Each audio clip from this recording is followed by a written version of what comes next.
Tiempo, Liliana, ¿estamos bien? Sí, ya estamos listos, doctor. Ya está, empezamos a grabar también. Bueno,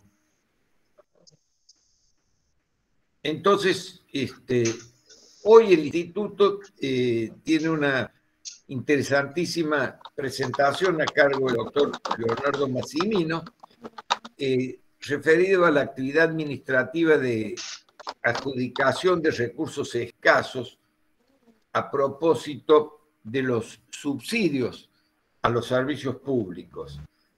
Así que el doctor Leonardo Massimino no necesita que lo presentemos, tiene sobrada trayectoria y actividad en la cátedra y en el instituto, así que le vamos a conceder la palabra para que así tengamos tiempo también para opinar todos al finalizar la exposición y formular las preguntas o los comentarios que enriquezcan la materia que se va a analizar. Así que el doctor Leonardo Massimino, no lo estoy viendo en la pantalla mía, pero le concedemos el uso de la palabra. Gracias, doctor Palazzo, muchas gracias. Bueno, la verdad que estar en el Instituto de Derecho Administrativo, si bien lo hacemos con frecuencia, trato de hacerlo. El exponer, como siempre digo, es un desafío personal, no solamente porque es en este ámbito donde uno tiene esa libertad, permítame, en la casa de uno, de tener algunas reflexiones de algunas cuestiones que nos ocupan, nos preocupan y demás, de una manera libre y siempre respetuosa de la opinión de los restantes, ¿no? Es una práctica que empezamos hace muchos años con el doctor Altamira, que siempre nos abrió la puerta desde estudiantes, digamos, y hablo en primera persona, ¿no? Así que valoro especialmente la presencia del doctor Palazzo, del doctor Altamira, y por supuesto todos ustedes. En realidad, yo este tema que voy a comentar hoy, que se llama la actividad administrativa de adjudicación de recursos o casos a propósito de los subsidios en los servicios públicos, no tiene la carátula de exposición, ni siquiera de una conferencia. Simplemente es una reflexión personal de algunos temas que estoy investigando en este momento, y me parece que lo que puedo ofrecerles a ustedes justamente son algunas cuestiones en las cuales me estoy encontrando en esta investigación de estos temas, que veo que están poco explorados, ya voy a hablar un poco de esto, así que mi única adelanto, quizás que en esta pista de humildad, tiene que ver con eso. Son reflexiones solamente. En cuanto a los subsidios, no voy a hacer un análisis de la normativa que está vigente hoy en cuanto a la quita de los subsidios en Argentina, adelanto, no va a ser un análisis para nada dogmático, simplemente creo, y respecto de la normativa que sale hoy justamente en todos los diarios de que se está procediendo a la quita de subsidios en Argentina, 3 apuntes. El primer apunte es que creo que estamos en la dirección correcta en cuanto a mudar de un régimen de tarifa social descontrolada, subsidiada en su totalidad, a un régimen de tarifas más técnicas. Aunque el paso está haciendo de una manera un poco improlija, creo que era necesario más temprano que tarde. En segundo lugar, creo que las tarifas, cuando lleguen a un estadio más técnico, deberán ser reconsideradas en el marco de los respectivos entes reguladores con las empresas para fijar una revisión tarifaria transparente y apartarnos de esa opacidad que nos habla la Corte Suprema en la causa CEPIS. ¿tá? Creo entonces que estamos en la dirección correcta. Y la tercera cuestión, respecto de del método que se está implementando, insisto, más allá de las improlijidades que están transcurriendo, y sobre todo creo que la están viendo las empresas y los reguladores, es que también creo que es auspicioso, de una perspectiva de paz social, el mecanismo utilizado en cuanto a que usted, si quiere quedar fuera del subsidio, puede inscribirse en un registro, el RACE, ¿no? Registro de Acceso a los Servicios Públicos, y luego, por supuesto, podrá ser escrutado para si cumplen las condiciones para las exenciones y mantener los subsidios. Esto lleva, ¿no es cierto?, a evitar algunas prácticas en el pasado de acciones judiciales que directamente suspendían los cuadros tarifarios y demás. Salvo de ello, hecha esa aclaración inicial, que no voy a hablar del régimen de subsidios, sí quiero comentarles a ustedes cuál es mi punto de partida. Yo creo que hay una extendida concepción del derecho administrativo basado en una estrecha relación entre legislación y jurisprudencia, en el sentido de que el legislador de lo administrativo, cada cierto tiempo, recopila la jurisprudencia y la convierte en reglas sistematizadas. Creo que quizás esa adaptabilidad del derecho administrativo a un cambio permanente lo que creo que se llama la legislación motorizada, ha sido una de las raíces de su fuerza expansiva y su supervivencia, la del derecho administrativo. En muchas ocasiones, el derecho administrativo ha evolucionado en función de las cambiantes políticas públicas, que quizás en una cifra no deseada han sido implementadas a golpes de decreto-ley, decretos de necesidad y urgencia, a veces hasta de actos verbales de un secretario o un ministro que llama telefónicamente a un empresario o a otro funcionario en nuestro país.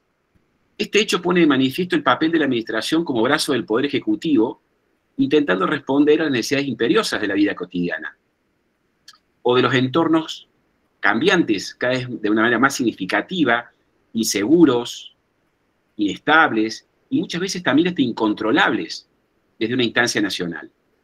Pero precisamente por ello, por ser el derecho administrativo el instrumento primordial de la acción de la política, necesite posiblemente, más que ningún otro sector del ordenamiento, importantes reflexiones y construcciones en el terreno del método, la dogmática y de los análisis de una manera más puntual.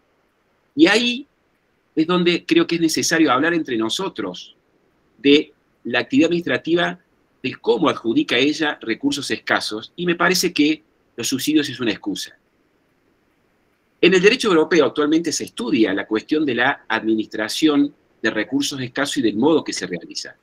Hay importantes estudios entre la Universidad de Francia, francesas y españolas sobre esta cuestión, que me animaron, por supuesto, a tocar este tema acá entre nosotros.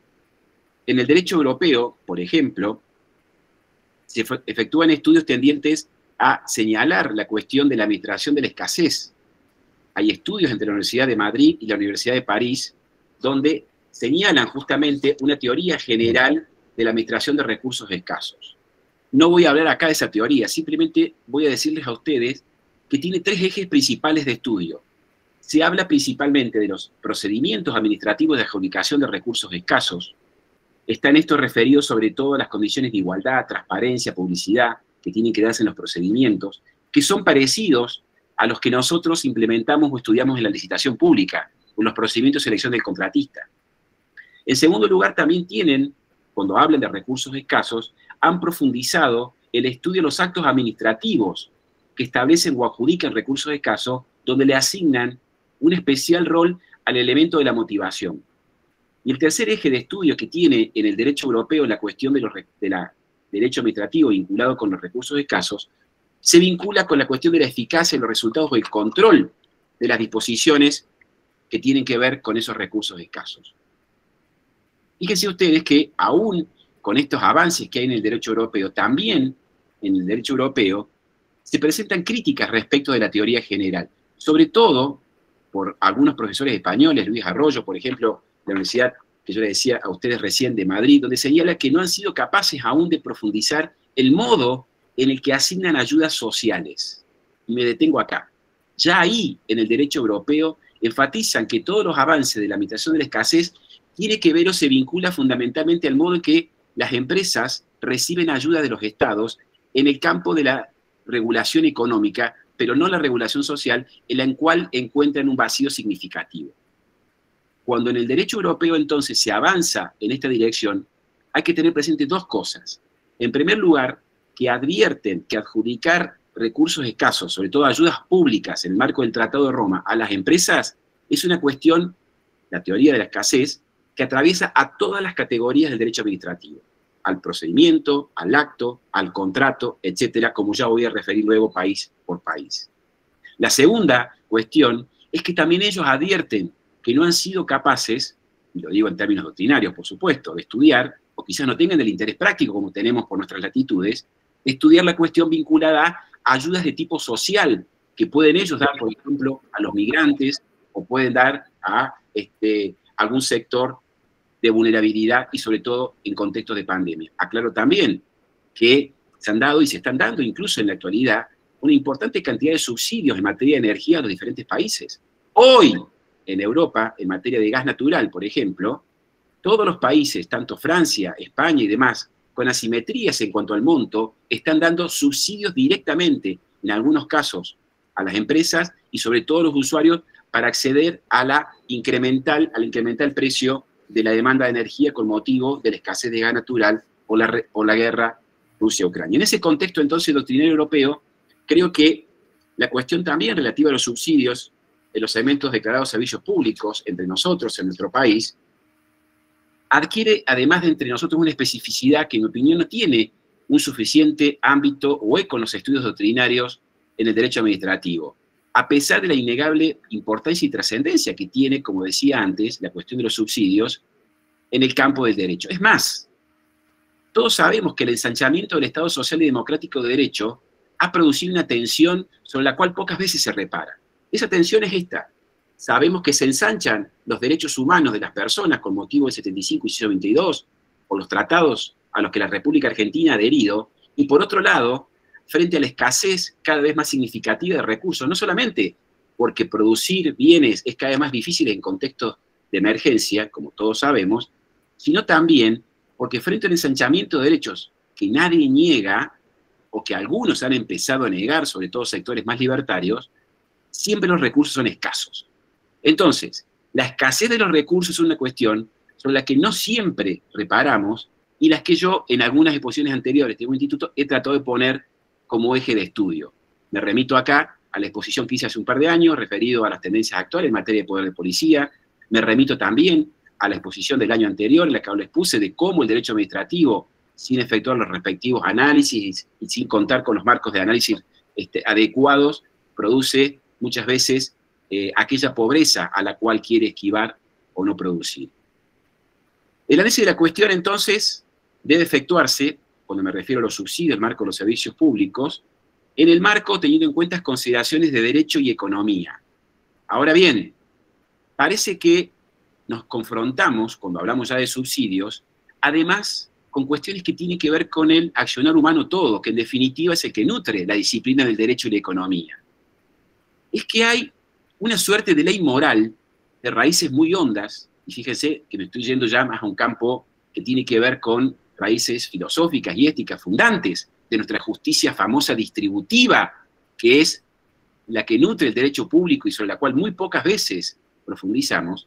Repito, hay una ley de suerte moral, de raíces muy hondas, decía, que dice que todo beneficio sería obtenido en la medida que sufraga un determinado costo. Y es el beneficiario en el que incurrirá en ese costo.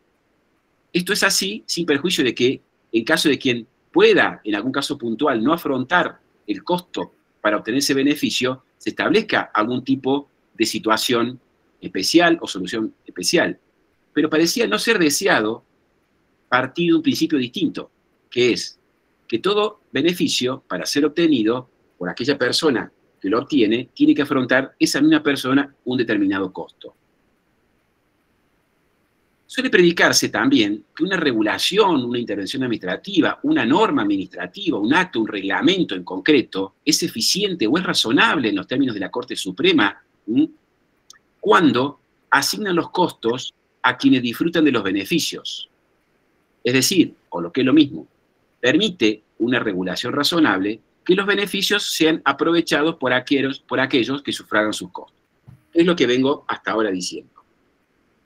En ese entendimiento, y siempre en ese plano moral, permítanme el renglón en el que estoy por ahora poniendo, cuando esta regla se proyecta en el campo del derecho con vocación de generalidad, se construyen los fundamentos del principio de igualdad, que en ocasiones, como dice una doctrina nacional, puede desdibujarse.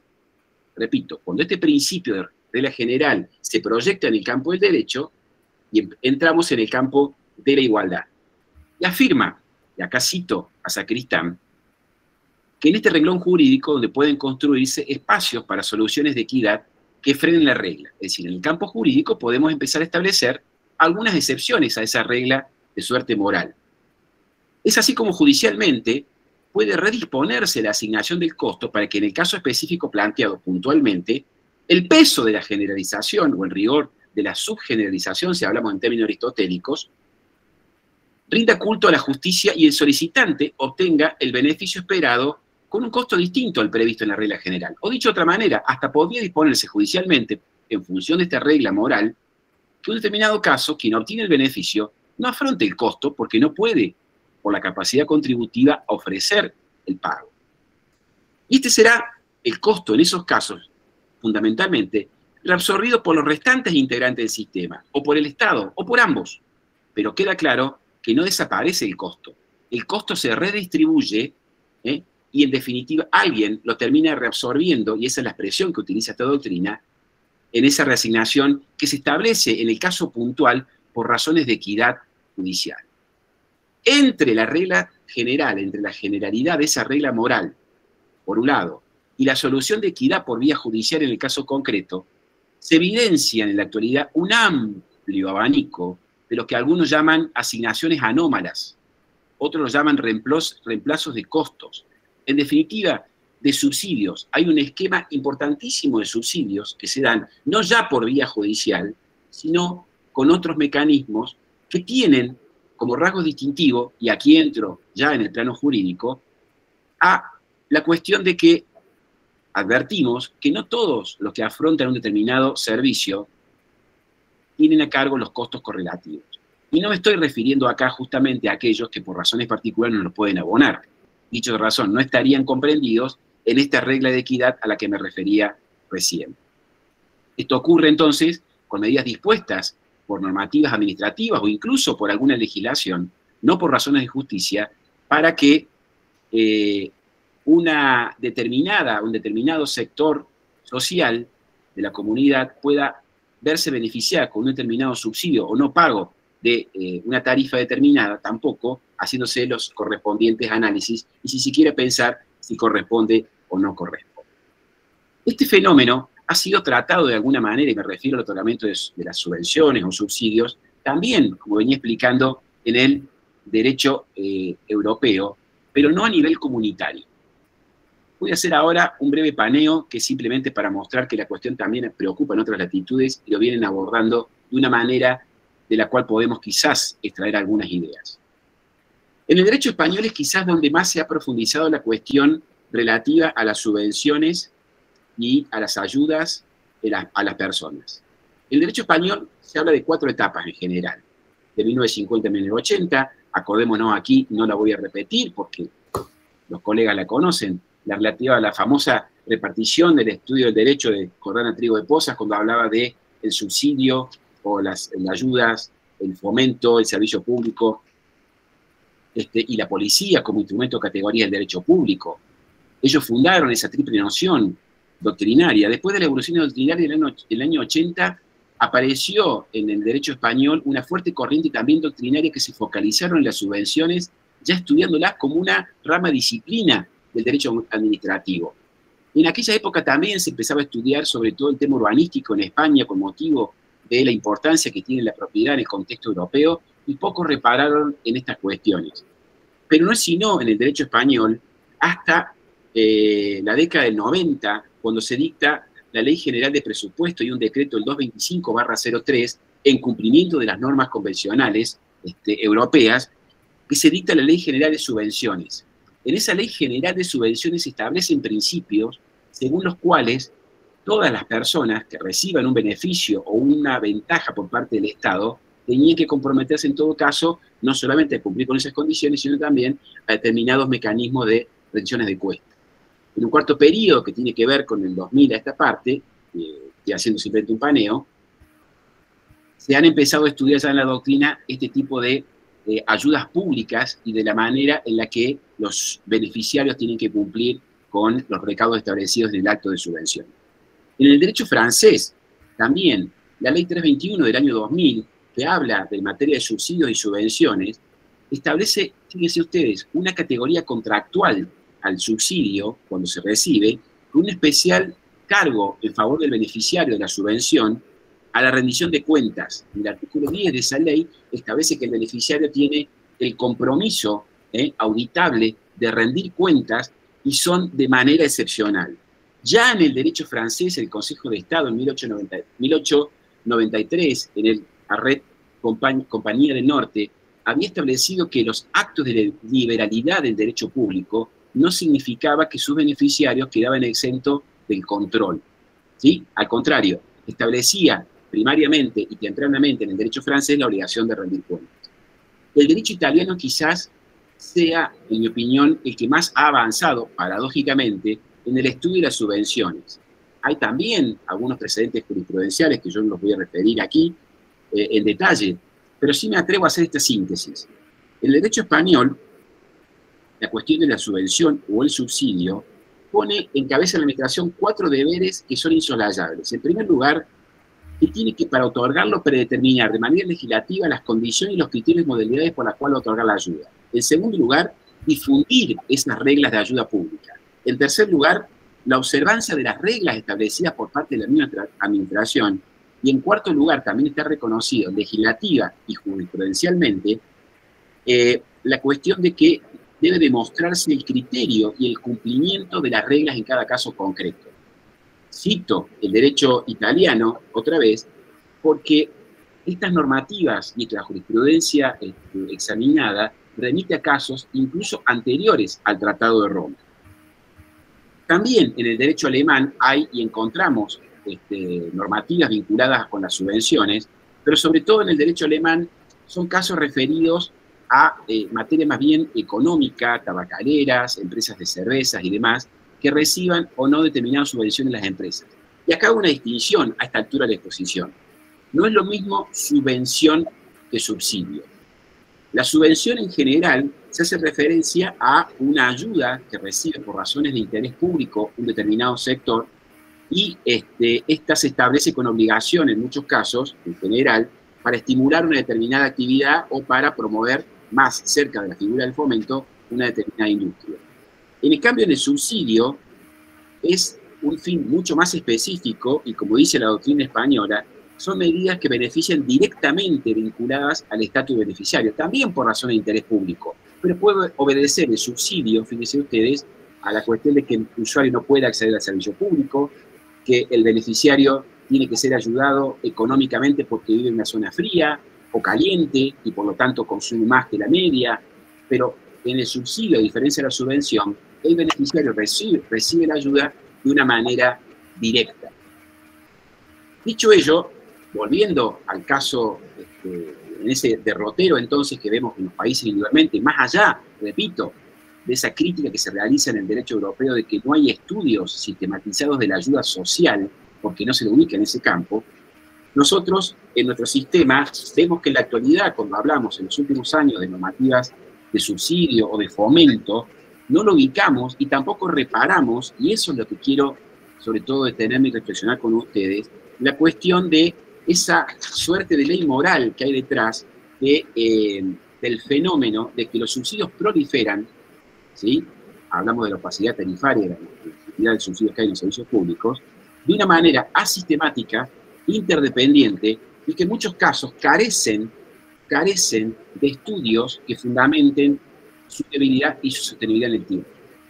Y aquí voy a hacer una reflexión también de carácter constitucional para demostrar que, en definitiva, hasta en algún punto desconocen a la dignidad muchas veces de sus beneficiarios.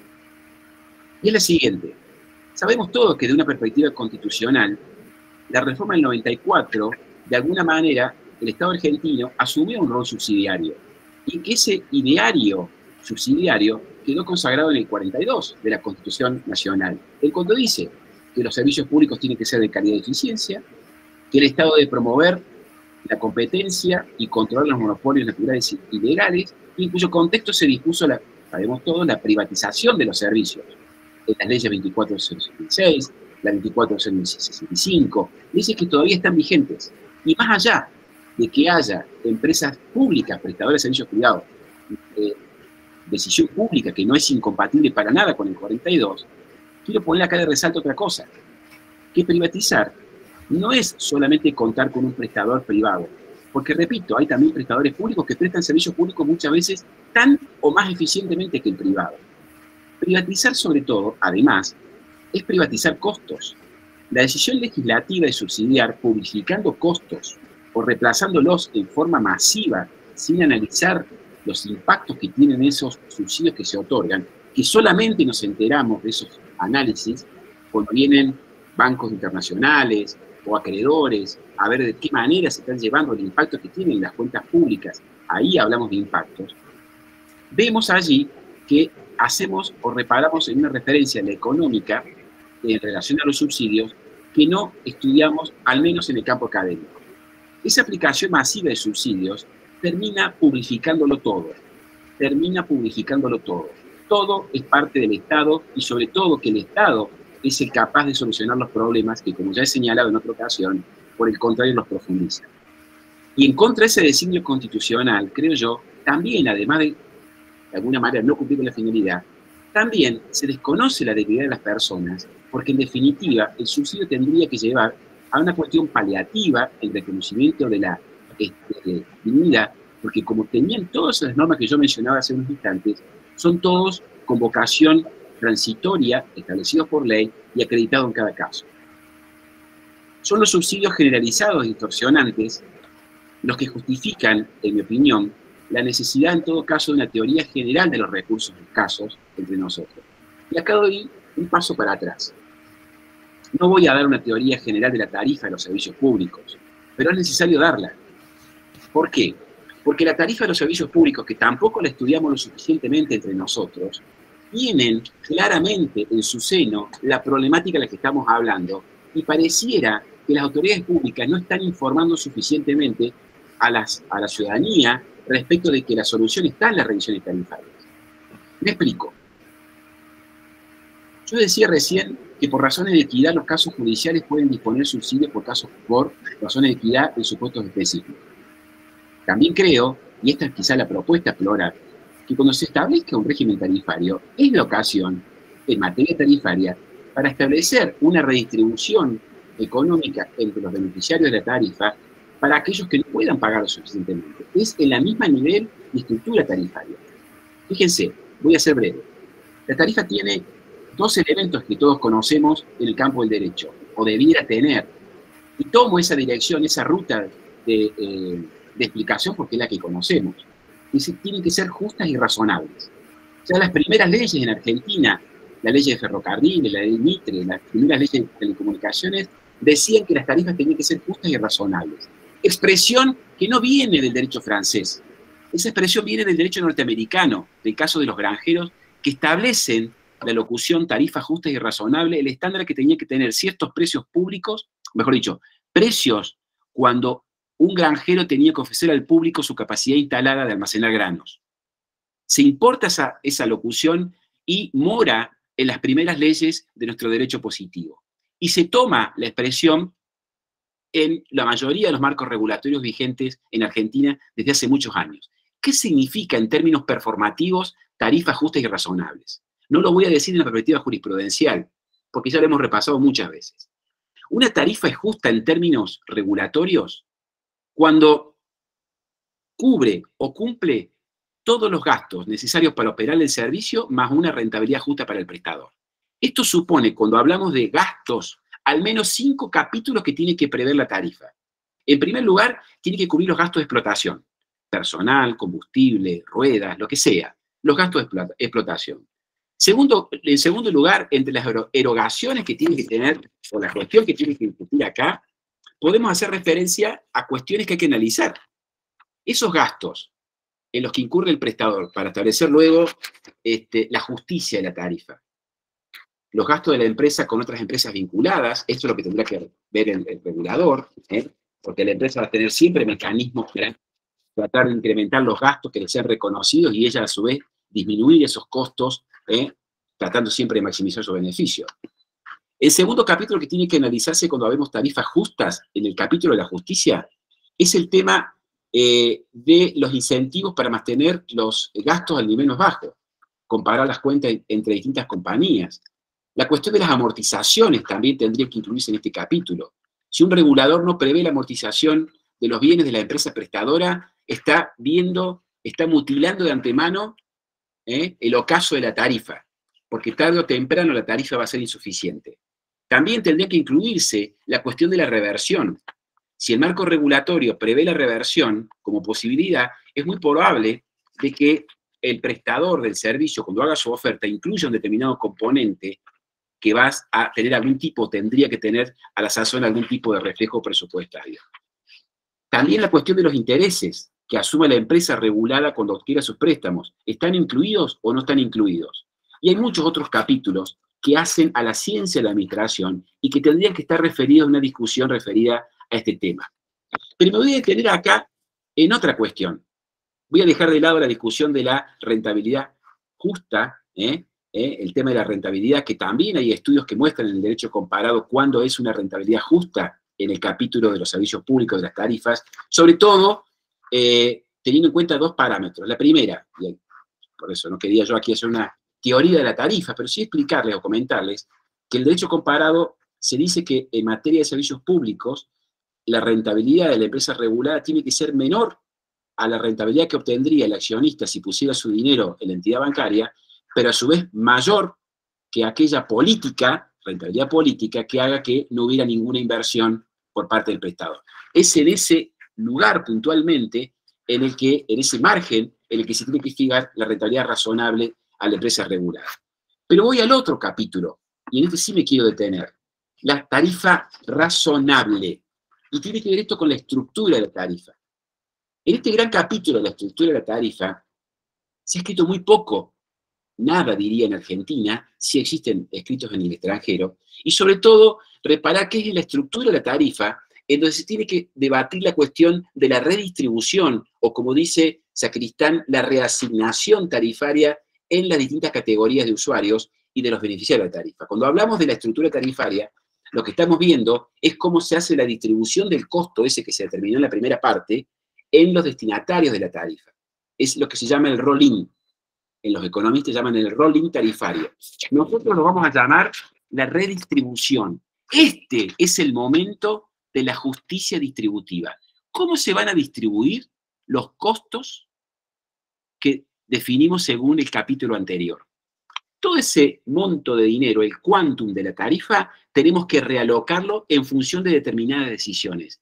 Y acá aparece justamente el momento redistributivo, que es el momento de administrar la escasez. Sobre todo porque es el momento en el que se va a tener que ensanchar la cuestión y ver, en definitiva, quiénes van a acceder al servicio y quiénes no, al menos en el momento que se realiza esa reasignación. ¿Privilegiaremos los residenciales por sobre las industrias? ¿Privilegiaremos a determinadas industrias por sobre otras? ¿Tomaremos en cuenta, por ejemplo, que el servicio postal de larga distancia va a subvencionar al postal de corta distancia? En tarifas de transporte, ¿cuál será la lógica? ¿Que algunas tarifas van a subvencionar a otras o no haya subsidios? Acuérdense ustedes en Argentina, y no quiero hablar de jurisprudencia porque no apunta a eso la conversación con ustedes, hemos tenido dos cuestiones que han suscitado, han puesto el foco en el aspecto redistributivo. El primer tema fue cuando se presentó la cuestión del rebalanceo telefónico, hace muchos años, donde en Argentina se discutió en el campo de las telecomunicaciones la manera en que estaban diseñadas la estructura de las tarifas telefónicas. En general se decía, como pasa ahora con los subsidios, con empresas también de servicios públicos, que las tarifas del interior subsidiaban a las de Buenos Aires y que las rurales a las urbanas. Y se había propuesto todo un régimen de rebalanceo donde lo que estaba en tela de juicio ahí era justamente la cuestión de la redistribución tarifaria. Cuando hablamos de subsidios cruzados, estimados todos en las tarifas tarifarias, estamos haciendo referencia a la cuestión de cómo administramos la escasez. Porque tenemos que, con la misma dinero necesitado, saber quiénes lo van a afrontar y quiénes no lo van a afrontar.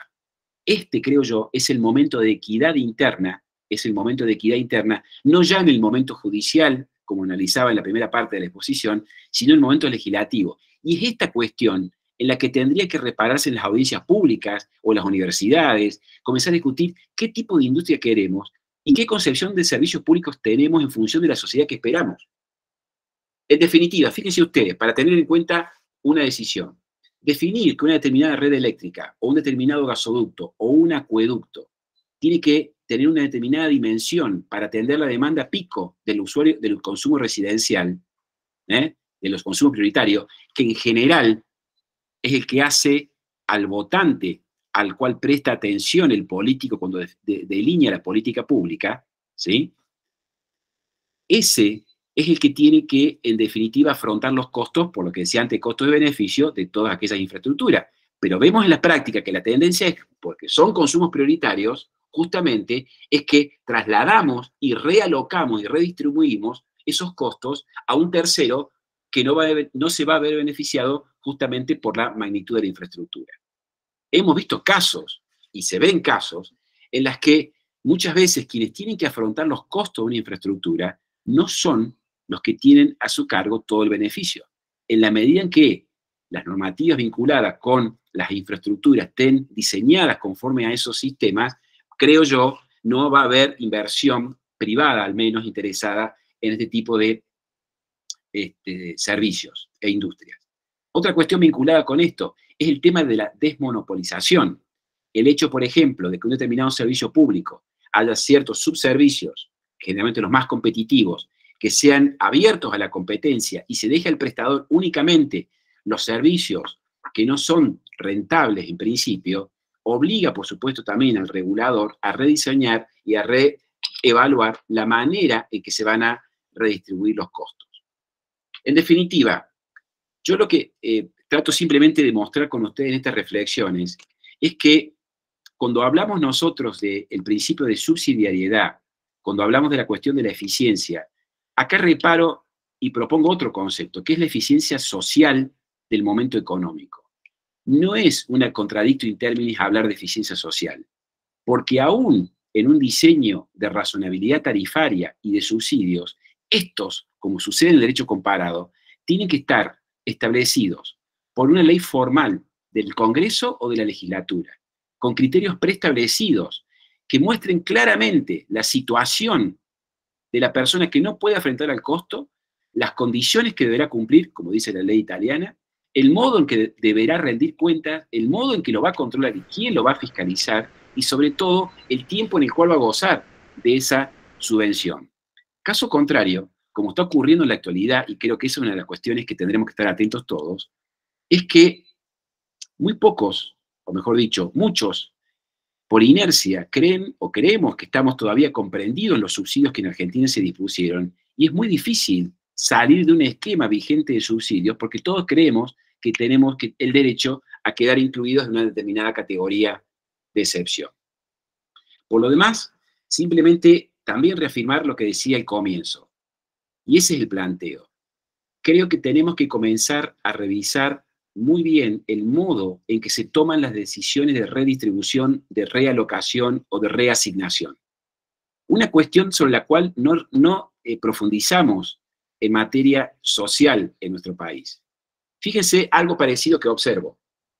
En materia de los algoritmos, que nos suelen hablar en las clases los profesores en la materia opcional del doctor Palazzo, de Lorena y de Manuel, se plantea también que cuando se plantean los algoritmos en la inteligencia artificial que conforman en definitiva la función administrativa o que van a conformar los mecanismos de control, hay que estar atento a la manera en que se realizan o se alocan esos algoritmos para que luego puedan ser fiscalizados.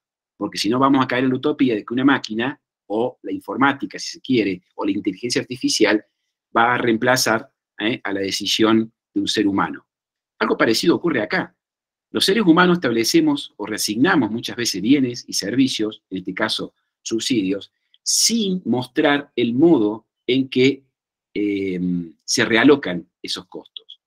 Hay dos razones fundamentales, avisoro, respecto de esta cuestión y por qué llegamos a este estado, y voy al comienzo de la exposición.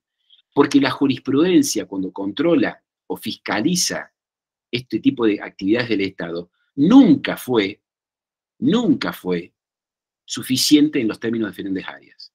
Ese control judicial suficiente sobre hechos y derechos ha generado en la práctica una práctica judicial que lleva a que solo se controlen aspectos que sean notoriamente irrazonables, quedando en ese remanente una gran cantidad de supuestos, y justamente los más complicados, en deferencia a la administración. No estoy diciendo acá que no se puedan crear entes administrativos, lo que sí estoy diciendo es que el control judicial suficiente tendría que poder controlar estos. Y es en esta cuestión de que un control judicial suficiente tendría que tener, y esta es una propuesta, una revisión más profunda de todos los momentos sociales de esta cuestión.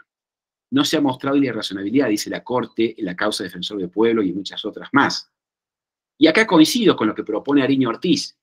Tendríamos que ensanchar al Estado de Derecho, promoviendo, ora, la creación de organismos administrativos que controlen de una manera, pregunto, de jurisdicción primaria a este tipo de actividades, u ora, una mayor capacitación y compromiso en el ámbito de fueros especializados en el cual trabajo y me desempeño, un mayor criterio de revisión también de la razonabilidad de locación de estos costos en las tarifas. Yo les decía a ustedes, y con esto termino, de que no es una exposición, una conferencia, es una reflexión. Creo que no hemos profundizado lo suficientemente el modo en el que se reasignan y realocan costos en la justicia distributiva, por dos razones también. Porque pareciera políticamente incorrecto, ni hablar académicamente incorrecto, adentrarnos en esta cuestión. Pero frente a la realidad de los recursos escasos, no hay sino una obligación de hacerlo. Tenemos que empezar a discutir y conversar cómo vamos a alocar esos recursos escasos. Ya he explicado algunos formales, ley formal, estudios previos, motivación, rendición de cuentas. Y algunos sustanciales, que tendrán que ver obviamente con cuestiones de vulnerabilidad, de imposibilidad, y también criterios sociales, sabiendo que en definitiva tenemos que generar un sistema que sea capaz también de permitir su sostenibilidad. Siempre he dicho que los caracteres del servicio público son calidad, eficiencia y sostenibilidad, porque el servicio público tiene que ser sostenible en el tiempo, y tenemos también que cuidar a aquel que paga el servicio, no solamente a aquel que no puede para que acceda. Les agradezco muchísimo su atención. Muchas gracias. Bueno, muy buenas las reflexiones y la típica exposición de un investigador inteligente, dejarnos con más dudas que certezas y más temas a investigar. Si bien es cierto que la economía del mundo ha sido muy afectada por los efectos económicos y psicológicos, sociales de la pandemia y por esta inesperada guerra que ha afectado tanto a los recursos necesarios. Y agradeciéndole muchísimo a Leonardo lo claro y lo absolutamente transparente y compartida de todas sus afirmaciones. Pero yo recuerdo bien que Electricité de France, que fue una empresa modelo como prestadora de servicios y como ordenadora de una actividad, influyó muchísimo en los estatutos originarios de EPEC. Y EPEC en alguna medida tuvo durante mucho tiempo ese modelo, que el cuadro tarifario era un cuadro que se elaboraba en función de el costo de funcionamiento de la total prestación del servicio, amortización de las inversiones realizadas, fondos para expandir el servicio, mantenerlo, renovarlo, reequiparlo, pago de los insumos, etcétera, etcétera. Y se elaboraba en función de eso un cuadro tarifario. Y el orden y la previsibilidad devenían de que las tarifas eran suficientes para pagar ese costo total. Entonces venía el análisis de las fórmulas polinómicas para cada categoría de usuarios. Una categoría industrial, una categoría comercial, una categoría residenciales, que a su vez subcategorías, pero digamos que la empresa no subsidiaba absolutamente a ningún consumidor que no pudiese pagar. Si era un hospital público, pagaba el Estado; si era nacional, el Estado nacional, provincial, municipal, si es un ente de investigación, etc. Y las personas carentes de recursos asistían al ministerio respectivo, el Ministerio de Acción Social, etcétera, etcétera, y si lograban que un visitador médico, un visitador social, etcétera, hiciera un análisis, esa factura por un tiempo determinado, bastante escaso generalmente, lo pagaba el ministerio. El alumbrado público, que tenía a su vez una tarifa alta, era el único importe que provenía pagado por todos los habitantes, porque se pagaba con los impuestos municipales. Pero ese sistema cerrado de las tarifas da orden y da previsibilidad. Y el legislador decide qué sector de consumidores subvencionan a otro sector de consumidores, porque en el fondo hay un traspaso de subsidios cruzados, como muy bien dijo Leonardo, de unos que pagan más y otros que pagan menos. Pero la idea, como la energía eléctrica más o menos se repite todos los años los consumos y las categorías de consumidores, la idea era que sea bastante rígido y cerrado el sistema. La evolución propiamente de la tecnología ha hecho, cuando yo me jubilé en la empresa provincial de energía de Córdoba, ESPEC tenía 6.500 trabajadores y hoy tiene 3.000 trabajadores. Y calculan que en 5 años más van a tener 2.000 trabajadores. O sea que hay costos que se vienen reduciendo aceleradamente y hay otros que vienen incrementándose, como el costo de los combustibles, como es una serie de costos o de las inversiones. Así que es un tema que yo creo que el derecho administrativo tiene que poner el acento. Me parecen muy bien las reflexiones de Leonardo, porque es un tema que se viene, los recursos del Estado van a ser escasos para sacar de la pobreza, ¿no es cierto?, tanta gente, educar, volver a sistemas de salud más o menos eficientes, y el tema de las tarifas y los servicios públicos es sin duda un tema extremadamente importante. Así que dejamos abierto el debate para los que quieran hacer uso de la palabra.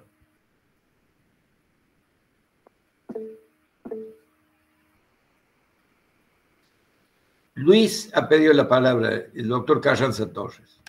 Gracias, José. Che, bueno, primero, Leonardo, bueno, felicitaciones.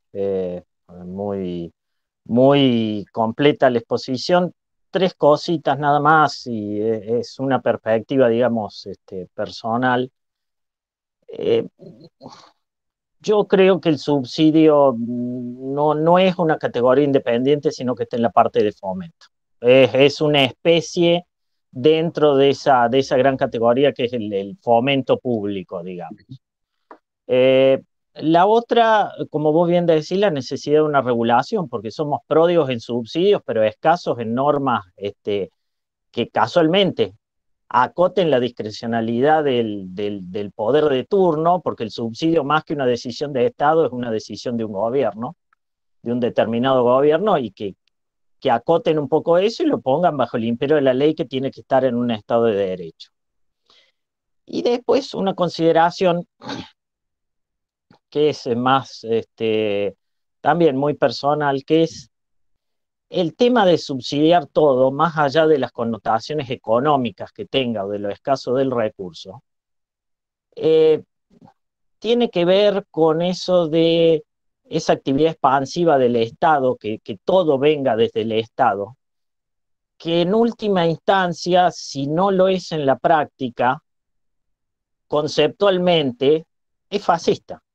O sea, el tema de que todo tenga que agotarse dentro del Estado, y sobre todo el tema de que el servicio público sea, por una causa o por otra, manejado desde el Estado, es un concepto típicamente propio, digamos, en lo que la doctrina política habla de fascismo.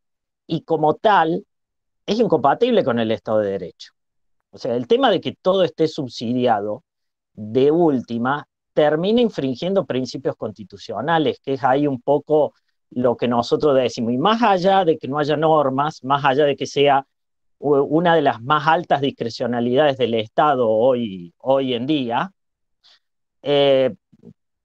digamos, termina violando ese límite general que es la razonabilidad, ¿no es cierto? Son así apostillas, digamos, a una intervención que la verdad, te felicito nuevamente, ha sido muy, muy esclarecedora y muy completa. Simplemente un comentario, te agradezco muchísimo, Luis. Coincido en lo que dice el doctor Palazzo en cuanto al modo en que se establecían las tarifas y casos que se pueden tomar para profundizar. En cuanto a esto de la necesidad de analizar las implicancias en los casos concretos de los subsidios y demás, repito, práctica que no tenemos, yo creo que en la actualidad, como decía antes, es imprescindible, digamos, ¿no? Y también creo que están dentro del fomento, porque toda normativa de fomento le cabe la misma lógica de que tiene que ser examinada antes de ser creada. Y cuando cumplió su cometido, ser retirada la política de fomento. Y coincido con vos, el subsidio en sí mismo es de un gobierno, pero la política pública de Estado, la política de Estado, de establecer las reglas de cómo deben darse los subsidios, es una política de Estado. Es decir, tiene que haber una ley del Congreso que diga que cualquiera sea el gobierno, para dar subsidios, tiene que cumplir con estos principios para no incurrir en la opacidad tarifaria. Y acá creo que la Corte, de vuelta en CEPIS, dio muy buenas claves para esto, de cómo hacer las subcategorías y demás. Bueno, en fin, pero yo ya dije lo que tenía que decir. Doctor Altamira Gijena nos ha pedido la palabra, discúlpeme, recién no me salía ahí. Está en uso la palabra, doctor.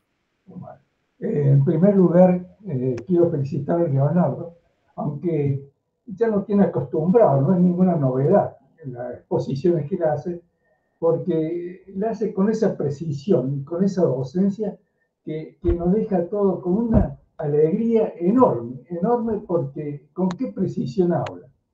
En segundo lugar, les quiero comentar que tuve la suerte, en 1973, en Estrasburgo, de ser alumno de Jean-Marie Auby. Y Jean-Marie Auby y habló precisamente de los servicios públicos. Y él dijo lo que dijo recién Leonardo, que las tarifas deben ser justas y razonables. Entonces, para que sean justas, preguntó, ¿todos deben pagar lo mismo? Y todos éramos 30 los alumnos, todos levantamos la mano y todos dijimos que sí. Y él dijo, pero falta una parte, que todos deben pagar lo mismo los que están en las mismas condiciones. Y entonces yo le pregunté, ¿cómo en las mismas condiciones? Sí, porque las tarifas las debe pagar aquel que puede pagar. Y en ese momento no se hablaba de subsidio, en ese momento se hablaba de colaboración del Estado con los particulares. No se utilizaba el término subsidio. Entonces, ¿cómo tenía que colaborar el Estado con los particulares? El particular tenía que ir y acreditar lo que él ganaba para demostrar que él no podía pagar ese precio por la luz. Y por el agua, a mí me llamó la atención porque usted piensa, en 1973 no se pagaba el agua, y sin embargo en Francia se pagaba el agua. Bueno, y a mí me llamaba la atención y me sorprendía, y yo decía, ¿cómo vamos a pagar por el agua? Y en aquella época en Francia ya se pagaba por el agua. Y lo mismo el transporte, porque los estudiantes pagaron muy poco, casi nada de transporte, y los empleados pagaron muy poco también en base a lo que cada uno cobraba. Entonces cada empleado tenía que ir al metro, al subterráneo y a la dirección y acreditar con el recibo de sueldo lo que él pagaba para que en base a eso que él ganaba le iban a fijar el precio de tarifa del boleto. Y de esa forma se decía que el precio era razonable y era justo. Muy bien, nuevamente Leonardo, y muchísimas gracias por tu exposición. Por favor. Muchas gracias, Julio. Daniel Juez y luego Carolina han pedido la palabra. Daniel Juez, te escuchamos.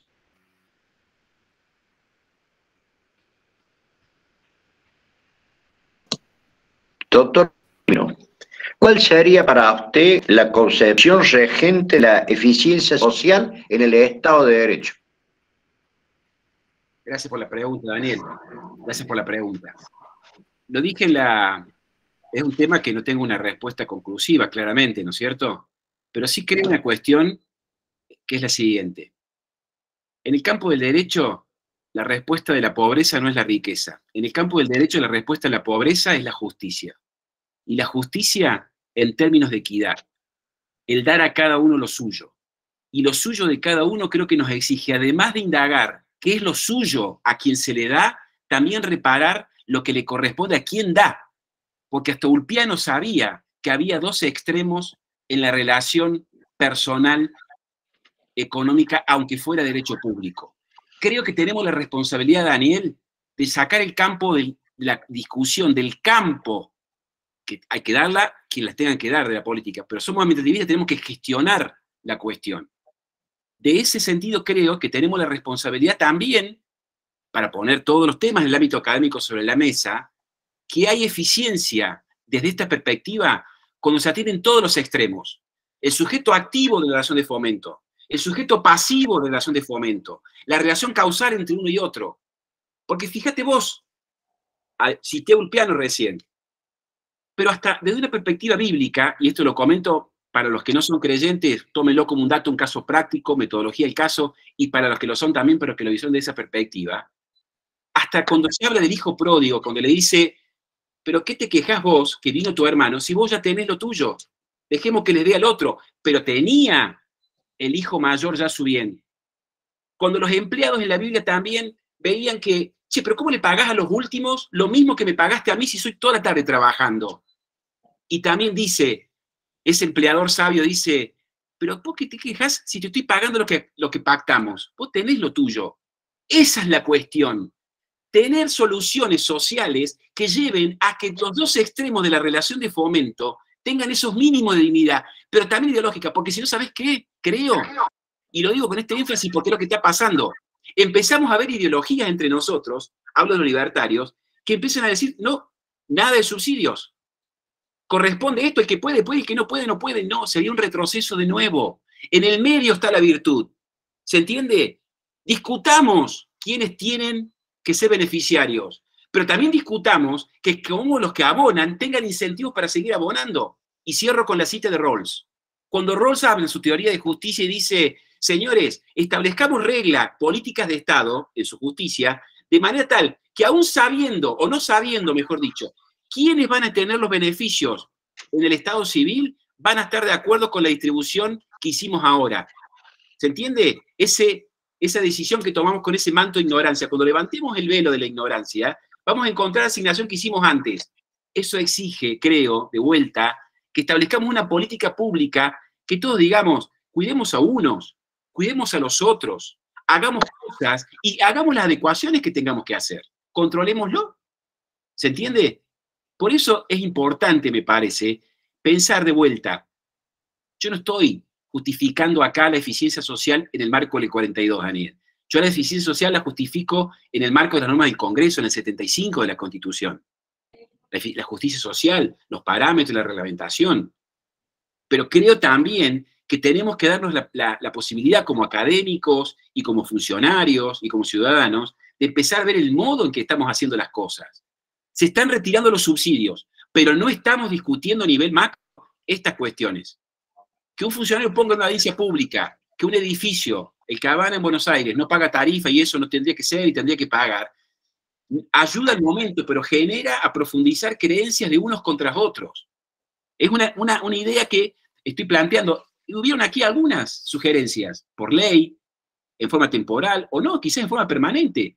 El doctor Altamira señalaba el tema del agua. Quizás el tema del agua, como servicio público fundamental más que ningún otro, sea que decir, acá vamos a tener que ensanchar la intervención pública, porque por razones de equidad el Estado está interesado en esto, por las externalidades positivas que tiene en materia de salud, calidad de vida, etc. Pero bueno, enhorabuena que nos permitimos esto en el Instituto de Derecho Administrativo, y creo que por ahí va la cuestión, ¿no?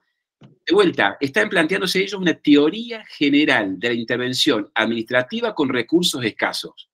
Y para mí la teoría general en Argentina tendría que tener esos capítulos. El sujeto activo, el sujeto pasivo, la relación y el régimen jurídico. Y empezar a analizar todo en equilibrio. Disculpa la extensión. Muchas gracias, Leonardo. Muchas gracias, Leonardo. Carolina tiene la palabra, luego Nicolás Vergés. Bueno, Leonardo, muy interesante tu reflexión y sobre todo con relación a esta regla de la moral y la solución por vía jurídica. Me hace acordar mucho a la exposición de motivos que dieron en aquel momento cuando se declararon las adhesiones a la ley de emergencia provincial, municipal y nación, provincial y municipal a la ley de emergencia de la nación, que decía que para redistribuir la riqueza había que hacer esta suspensión de pagos durante 16 años, acá en Córdoba, en la que había que ceder los intereses particulares sobre los intereses de la comunidad toda. Y como no era suficientemente bien controlada judicialmente, sobre todo después de varias repeticiones de ley de emergencia, me hace acordar esto que vos decís que hay que redistribuir, pero hay que controlar judicialmente. Hay que tener un control judicial porque la redistribución de la riqueza y de los subsidios es lógica para vivir en sociedad. Los que más tienen más pagan y los que más utilizan más pagan, porque a veces los que más tienen no son los que más usan. Quizá el que más usa no es el que más paga, tiene que haber una redistribución, pero tiene que haber un control judicial preciso para que se haga realmente justicia. Porque me hace acordar esa época que se dictaban las leyes de emergencia y nadie controlaba.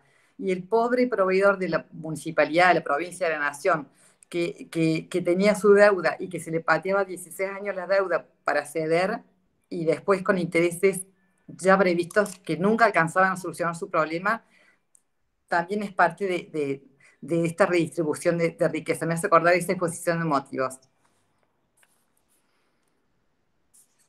Muchas gracias, Carolina. Nicolás, te damos la palabra.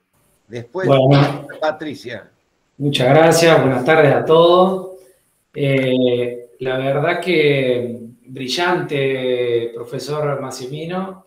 Me siento un poquito, como la mayoría de los presentes saben, soy funcionario del ARCEP, del ente regulador, desde hace varios años, con lo cual la charla me pareció excelente. Suscribo a todo lo que ha dicho el profesor Massimino, totalmente de acuerdo.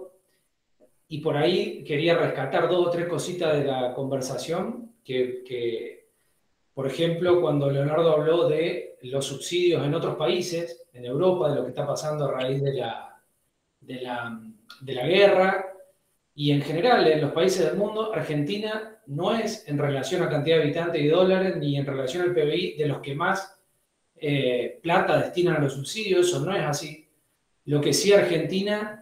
El gran problema es la falta de reglas de los destinatarios de esos subsidios. No es la cantidad de subsidios, sino cómo se asignan los sesgos de inclusión y de exclusión en cuanto a los beneficiarios. Ese es nuestro problema y no la cantidad. Me parecía también brillante y una idea a la que suscribo de que la solución distributiva tiene que partir de los cuadros tarifarios, de la fijación de las tarifas, y no tanto de la asignación directa de subsidios. Eso también es algo que lamentablemente es insuficiente en la forma en que se vienen determinando. Una vez que están los costos, no se busca la distribución a partir de la categorización de usuarios. Sí señalar, esto creo que no se habló por ahora, pero que lamentablemente el contexto actual de una inflación de 3 dígitos en nuestro país hace que prácticamente imposible o muy difícil prever en los contratos de concesión, en cualquier título habilitante, cualquier metodología de cálculo. Hoy están virtualmente derogadas las cláusulas de ajuste, las cláusulas de expansión. Realmente uno lo ve y bueno, con la inflación que tenemos hoy, todos los esfuerzos y las posibilidades políticas y socioeconómicas van apuntadas a actualizar por inflación, y realmente es muy complicado establecer tarifas que permitan expansión de servicios, que permitan ampliación, que permitan mejoramiento. La inflación se ha comido todo, inclusive a los cuadros, por lo menos a las cláusulas de ajuste que tenían los marcos regulatorios actuales. Y bueno, no me quiero extender demasiado, creo que hay un tema, como dijo el doctor Palazzo, la tecnología va a ayudar a reducir los costos. Tenemos en materia de energía eléctrica el tema de generación distribuida. El usuario que genera e inyecta la red, creo que va a ser algo que va a ayudar muchísimo. Y por ahí, si me animo a ir hablando con Lili, capaz que más adelante lo podamos tratar en una charla puntualmente a la generación distribuida. Así que lo dejo para la próxima.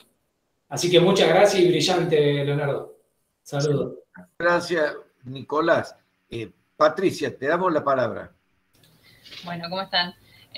Sí, es un tema bastante complejo y que se pueden decir muchas cosas, pero yo me quedo más que nada, y porque lo estoy estudiando, con el tema del control judicial suficiente, que lo trajo a colación, ¿no? Si se crea, por ejemplo, pongámosle que para una solución podría ser una creación de un tribunal administrativo, que yo lo tengo especializado en mi cabeza en salud, pero pongámosle que es otro servicio, ¿no?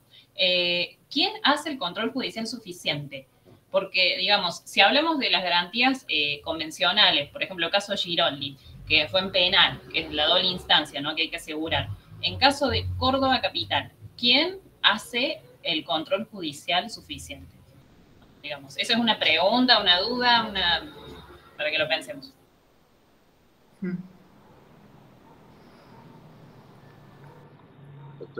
Gracias, Patricia. Juan Manuel Bocoroa levantó la mano. Te escuchamos un segundo.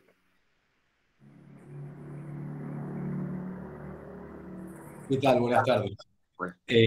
La verdad que me pareció increíble la presentación, me pareció excelente. Yo quería hacer una consulta vinculada también con el control. O sea, las potestades del judicial, en ese caso, para ejercer ese control suficiente. Porque si los criterios van a... O sea, una cosa es que el Poder Judicial pueda controlar formalmente, es decir, los criterios de predeterminación, generalidad, etc. O sea, que haga el control sobre el procedimiento, podemos decir. Ahora, ¿el Poder Judicial también tendría competencias en este caso para determinar subinclusión y sobreexclusión? Y sobreinclusión, es decir, casos que deberían estar regulados dentro de esta política de subsidios, ¿o no? O sea, porque parece ser que son cuestiones diferentes. O sea, parece ser que es cuestión... si uno piensa que además la política, la estructura tarifaria tiene que tener una cuestión técnica, específicamente técnica, y parecía que en un sentido la exposición también nos estaba diciendo esto, me parece que las potestades o las competencias, la competencia del control judicial, en vez de aumentar, debería reducirse. Claro. A ver, te agradezco muchísimo la reflexión, pero en realidad hago un solo comentario de 2 minutos, no robo más, por lo que decía Carolina, Patricia, también Nicolás y en caso vos. 2 cuestiones. Primero, yo creo que hay que ensanchar, y en esto coincido con esa doctrina española que está promoviendo esto, ensanchar el control judicial, y si se quiere administrativo también, del funcionamiento de los entes reguladores, porque están teniendo los reguladores, o la actividad regulatoria, no hace falta que sea un ente, está teniendo cada vez más injerencia en los derechos fundamentales de las personas. ¿Está bien? Ensanchar el control, hacerlo efectivo. Yo decía recién que por más que en Fernández Arias, ratificado en Estrada y ratificado en Pogonza, habla de control judicial suficiente, es un estándar que en la práctica no ocurre. No. Prefiero como estándar de control de la suficiencia. ¿Por qué? No ocurre como, al menos en este tipo de cuestiones, en la jurisprudencia de la Corte Suprema. Creo yo que ayuda esto a un estándar de razonabilidad que siempre se ha hecho de una manera superficial, muy diferente. Las normas de emergencia, Cine Callao, Ercolano, un montón de causas de la Corte Suprema donde la Corte ha convalidado las medidas de emergencia, no ha ingresado en análisis, y menos en tarifa. Las causas de tarifa, ni siquiera en CEPIS la Corte ingresó a analizar la estructura tarifaria. Dijo, acá hay opacidad. Y dijo, esto hay que revisarlo. Pero no ingresó. Desde la primera causa de tarifa, Ventafrida, hace varias décadas, hasta CEPIS, nunca la Corte ingresó porque creo que es demasiado deferente. Ahora, fijémonos en una cuestión, y tomo 2 casos. La Corte, en la causa Maruba, donde se ventilaba ahí una cuestión puramente tarifaria, la Corte dijo, acá viene un actor que me reclama por un incremento tarifario que no fue dado, y dice, no demostró en definitiva cómo se afectó la razonabilidad de la tarifa. Y no se había dado el aumento tarifario, ni siquiera se preocupó la Corte en indagar si tenía por el contrato que darse el aumento o no. ¿Sí? Creo, y no es porque esté en la jurisdicción de Córdoba, que es mucho más positivo la jurisprudencia cordobesa en Coniferal o en Transporte Córdoba, donde el Superior Tribunal ingresó el análisis, decir, mire, no se dio el aumento, el Estado tiene potestades para controlar las tarifas, esta es reglamentaria, pero si también está acreditado, se le demuestra una afectación a la ecuación económica, devuelva el expediente a la administración para que vea qué impacto tiene su decisión, si es que la tiene. Y eso me parece saludable. ¿Por qué? Porque de ahí en adelante, con un control suficiente, sin que, controlando, como decís vos, los aspectos reglados del acto, también que controle la justicia de la solución y que la administración, siempre respetando los contornos de la división de poderes, revise su acto. Tenemos la creencia de que cuando se trata de tarifas, no hay costos. Y ese creo que es el inconveniente. Se tiene que controlar aunque tenga todas estas dificultades. Y digo más, aprovechando la cuestión, así como hay aspectos reglados en la función administrativa que todos conocemos y el juez solamente controla las cuestiones regladas y no puede meterse en el núcleo, y este es el mensaje, la tarifa tiene un montón de aspectos reglados internamente, y tiene cuestiones que hasta desde la perspectiva social tendría que estar reglada. Esos aspectos redistributivos tienen que estar fijados, y de hecho están en los marcos regulatorios. ¿Quién y quién, de qué manera, cuál es el plan regulatorio? Tienen que ser aspectos que podamos controlar desde la justicia también, sin que un juez invada la jurisdicción administrativa. En fin, es un aspecto, pero hemos naturalizado que esto no ocurre así. La Corte, repito, en Maruba, que es la jurisprudencia vigente de la Corte, propicio que sea otra. Que sea, por ejemplo, repito, la de Coniferal. En fin, es un tema opinable. No pretendo acá que todos pensemos de la misma manera, pero sí llamar la atención en un punto que es mi línea de argumentación en las presentaciones, sobre todo en el instituto en el último tiempo. ¿Qué es esta? La redistribución, que es propia del derecho público, también tiene que ser estudiada por nosotros, punto 1, y punto 2, tiene que tener, como dicen en la escasez, en la teoría esta de la inversión administrativa, en excusos recasos, tenemos que encontrar un método para estudiarla. Tenemos que encontrar algún abordaje dogmático que nos permita que acordemos todo y no cada vez que discutimos estos temas tener que hacer justificaciones ideológicas o justificaciones conceptuales, ¿no es cierto? Sino estas últimas como están planteando ustedes. Pero en fin, celebro que se hayan suscitado estos interrogantes y sobre todo estas últimas, ¿no? ¿Cómo vemos del derecho administrativo el control judicial suficiente? Ayuda al control judicial contar con esas reglas administrativas. Si el juez cuenta con un reglamento bien hecho, con una ley bien hecha, tiene elementos para controlar. Si no, tiene que limitarse necesariamente a ver los niveles en general, el acceso o no el acceso, porque tiene que cumplir con ciertos tratados. ¿Se entiende?